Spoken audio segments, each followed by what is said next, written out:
Bom dia, boa tarde, boa noite. Hoje a gente vai para a nossa aula 3 aí, da disciplina de cálculo de reatores químicos.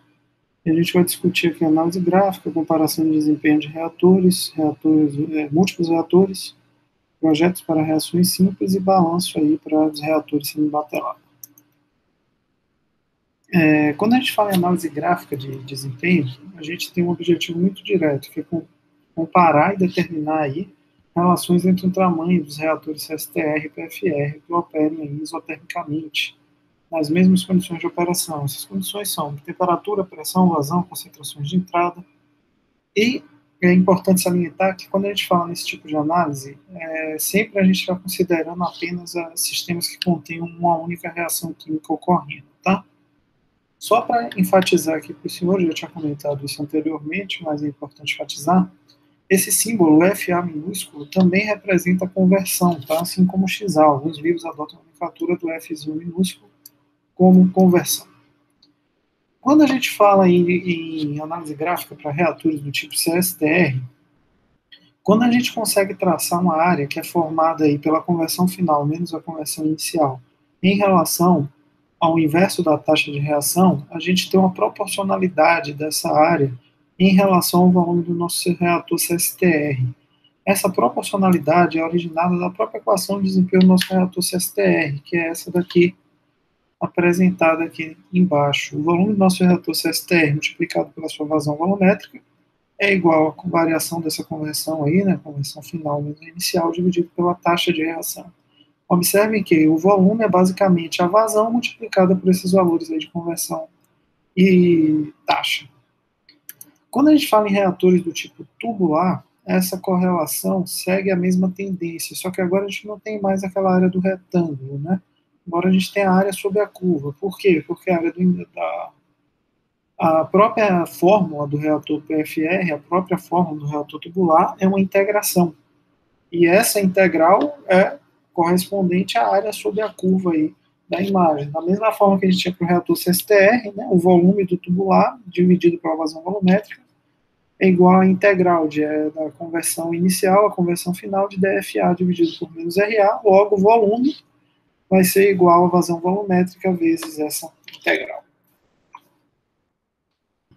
Quando a gente tem uma observação direta entre a área dessas duas figuras, automaticamente a gente percebe que o volume aqui, né, o volume associado ao nosso reator CSTR, ele é superior do reator PFR por essa área toda aqui, né? Tudo isso que a gente está riscando aqui, pintando agora, é superior para o nosso reator CSTR quando a gente compara com o reator PFR, é um reator que apresenta um volume maior. Entretanto, essa disparidade ela tende a diminuir quando a gente utiliza vários reatores do tipo tanque em série. À medida que a gente aumenta a quantidade de reatores do tipo tanque, conforme a gente tinha visto na aula passada, a gente diminui essa discrepância. E quando o N tende a infinito, essas áreas são iguais. A gente tem o mesmo volume para N reatores CSTR em série e para um reator tubular único operando essa reação.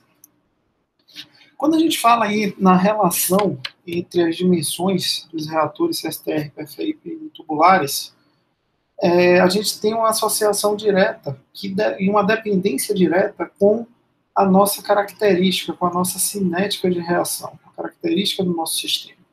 Vamos considerar que a gente está tratando de uma reação que tem característica R, taxa, né, igual a K, constante cinética, multiplicada pela concentração de ar elevado a N, onde esse N aqui pode variar aí com qualquer número. E vamos considerar que estamos em um sistema com pressão e temperatura constante. O que a gente tem aí de regra geral para esse tipo de sistema? Primeira coisa, um reator do tipo CSTR, ele é sempre maior do que o reator tubular para qualquer ordem de reação N maior que zero. Ou seja, quando N é maior que zero, o CSTR tem um volume superior ao reator PFR. E essa diferença, essa discrepância aumenta quanto maior for o valor de N. A gente trata de reações aí com ordem zero, ou seja, reações que não têm esse termo aqui de CA, são reações que dependem apenas da constante cinética. A dimensão do nosso reator vai ser independente do tipo de escoamento. Ou seja, tanto faz se eu utilizar um reator CSTR ou PFR, eles vão ter exatamente o mesmo volume. Quando a gente trabalha aí com pequena conversão, ou seja, aquelas regiões ali com 0,1, 0,2 de conversão, a eficiência desse reator é muito pouco afetada pela característica do escoamento imposto. Ou seja, reatores CSTR e PFR vão ter volumes ali similares para essa região de baixa conversão. E é importante salientar ainda que a variação da densidade, ou seja, se a reação ocorre com expansão ou retração de volume, tem influência também aí sobre o projeto do nosso reator. Vamos agora escrever a equação geral do tempo espacial para os nossos reatores CSTR. Vamos assumir que essa relação aqui de cima do reator CSTR, né, que a gente já está habituado, e ela tem aqui a dependência, considerando aqui a possibilidade de fatores de expansão do volume, de variação da fração do volume ao longo da reação com εA, aqui no termo geral. Nos reatores tubulares, a gente também tem esse mesmo tipo de fórmula, aqui também considerando, tá, esse efeito aí da possibilidade de expansão de volume dentro do nosso sistema ao longo da reação. O que a gente vai fazer, basicamente, é pegar essa relação que a gente tem aqui para o CSTR e dividir ela pela relação que a gente acabou de obter para o tal do PFR. Fazendo isso, a gente chega nessa relação geral aqui em cima, tá? Então, uma relação até razoavelmente longa. Para resolver essa integral embaixo, a gente vai considerar primeiro que o nosso epsilon é zero, ou seja, a gente não tem expansão de volume no longo da reação. E para todos os casos onde n for diferente de 1, a gente tem essa relação. E para sair da indeterminação matemática, para os casos onde n é igual a 1, a gente tem essa relação aqui de baixo. Essas equações elas são utilizadas na elaboração de uma figura característica. E nessa figura a gente tem uma comparação aí direta entre o desempenho dos reatores CSTR e PFR. Esse gráfico é chamado de gráfico de Levin-Spiel. E se a gente pegar esses reatores operando aí com posições de alimentação CA0 e taxa de escoamento FA0 iguais, essa figura fornece diretamente a razão entre os volumes requeridos para qualquer conversão específica dentro de qualquer um dos dois reatores. Está aqui a figura, o famoso gráfico de Levin-Spiel aí, tá? Aqui a gente tem no eixo das ordenadas, aqui no eixo Y, a relação em si, né, a própria divisão do tal, do reator de mistura perfeita, do reator CSTR, em relação ao reator pistonado, reator PFR. E aqui a gente tem 1 menos XA, então observe, é importante salientar que as menores conversões estão aqui mais à direita, mais próximo do 1, tá? E as maiores conversões estão aqui nessa região da esquerda. Então aqui estão as conversões mais elevadas e aqui estão as conversões mais baixas. Aqui o que a gente observa de interessante? Nas regiões aqui de baixa conversão, tá? Até mais ou menos esse pontinho aqui, ó. Tudo que a gente observa aqui tem valores muito próximos de 1, tá? Observe que aqui é 1, aqui é 10, então aqui são valores muito baixos, muito próximos de 1.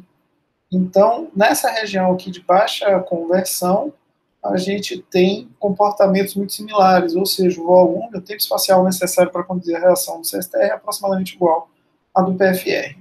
Isso aqui vai aumentando claramente, de forma progressiva, à medida que eu vou aumentando a conversão necessária. Se a gente seguir essa mesma linha aqui, ó, observe que aqui eu estou na ordem de 1.2, e se eu passar aqui com uma conversão muito elevada, ó, eu já estou chegando próximo a 10 vezes aqui, estou em ordem de 9 vezes superior aqui o tempo espacial necessário, ou seja, o volume necessário para processar a nossa reação.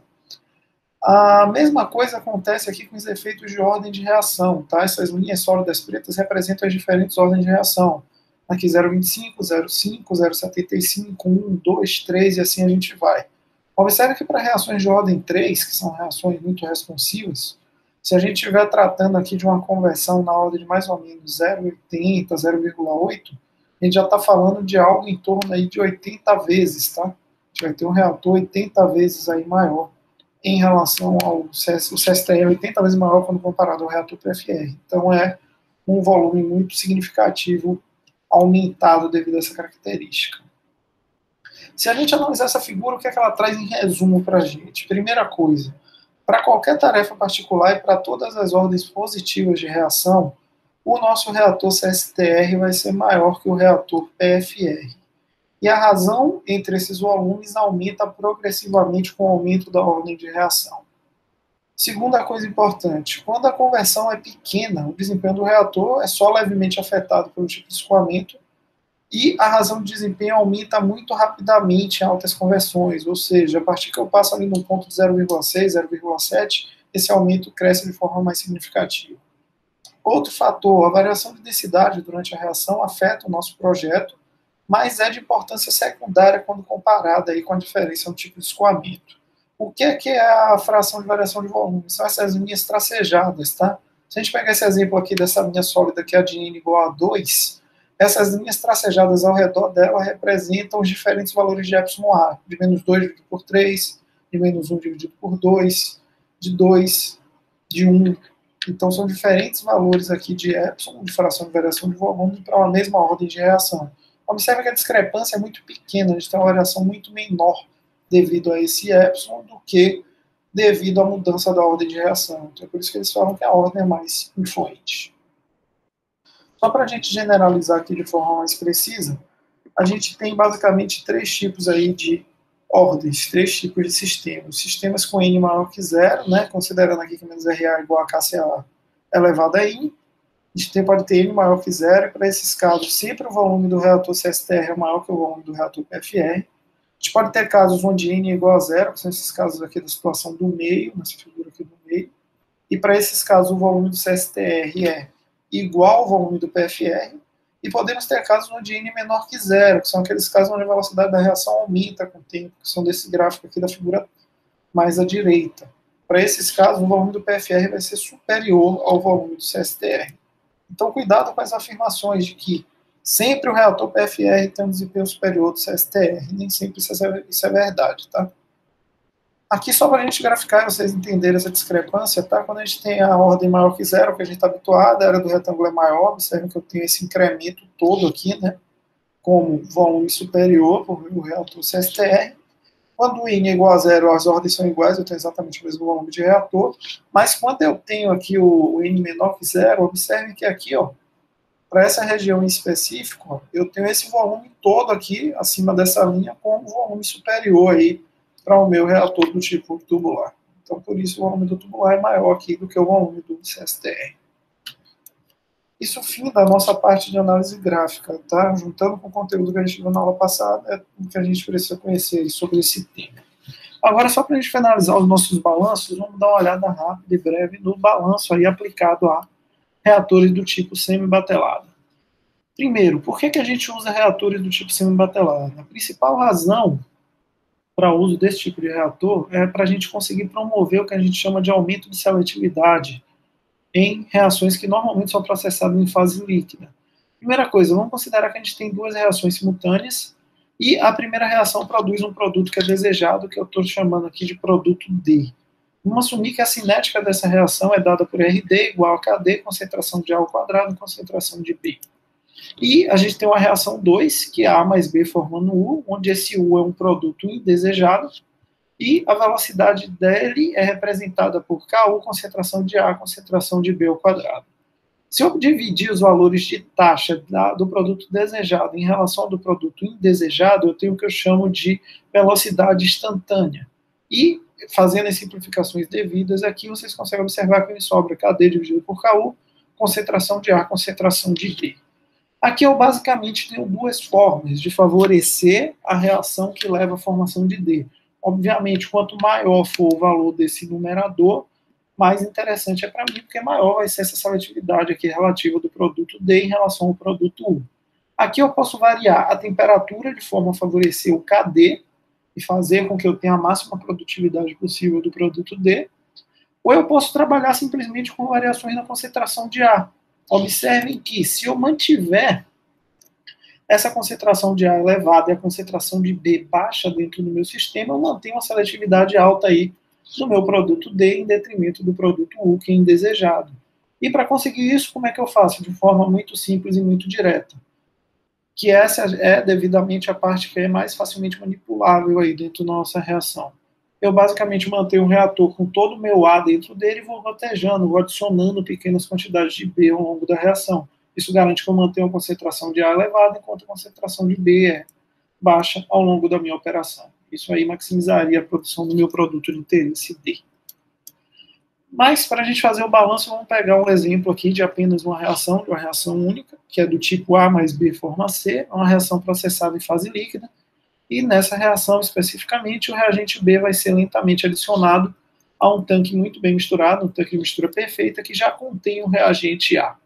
Então, esse reagente B vai ser adicionado com a vazão volumétrica V0 e com a concentração inicial, aí, CB0. Primeira coisa que eu vou fazer, eu vou aplicar a equação do balanço para a espécie A. A espécie A ela não tem entrada e ela não tem saída, então esses termos aqui são zero. Por quê? Porque ela já vai estar presente no nosso reator e não vai ser removida ao longo da reação. Então, para A, eu tenho o termo aqui de RAV, que é o termo de geração, aí a taxa de reação dele, e um termo de acúmulo, que é a variação do número de mols dele ao longo do tempo. Quando a gente fala em balanço semibatelado, a gente tem basicamente três formas de resolver esse tipo de problema. Uma delas é fazer o balanço em concentração, a outra é fazer o balanço em conversão e a outra é fazer o balanço em número de mols. Aqui, nesse caso específico, eu vou trabalhar com balanço em concentração. Só lembre-se que a nossa taxa, né, o nosso RAV de T, ele é uma derivada da concentração vezes o volume no tempo. Normalmente esse volume aqui é constante, ele sai dessa integral e a gente simplifica com esse outro volume aqui, que me resulta em variação de concentração de no tempo igual a taxa. Só que para esse caso aqui eu não posso fazer isso. Por quê? Porque o volume varia com o tempo. Então isso aqui vai me resultar em volume, né? Eu vou fazer a derivada aqui desse produto. Vai ser o primeiro, né, a derivada do primeiro vezes o segundo, que é volume e variação da concentração de ar no tempo, mais o primeiro vezes a derivada do segundo, que é CA, a derivada do volume no tempo. Observe que quando o nosso reator está sendo carregado, o nosso volume vai aumentando ali ao longo do tempo. E devido a isso, eu tenho essa variação de volume. Eu preciso de uma expressão em que represente essa variação. Há alguns detalhes importantes sobre esse incremento. A primeira coisa, a gente vai considerar aqui, para esse caso, que a vazão máxima do nosso carregamento no reator, que eu estou chamando aqui de M0 ponto, ela é simplesmente o produto da massa específica do líquido, do ρ, desse composto, ρ0, pela vazão volumétrica dele, que é o V0, tá? E a massa de líquido dentro do reator, que eu estou chamando aqui de M ponto, vai ser o produto da massa específica do líquido, que é o nosso ρ, pelo volume do líquido no reator, que é o V. Ou seja, a gente não tem massa saindo e não temos geração de massa dentro do nosso sistema.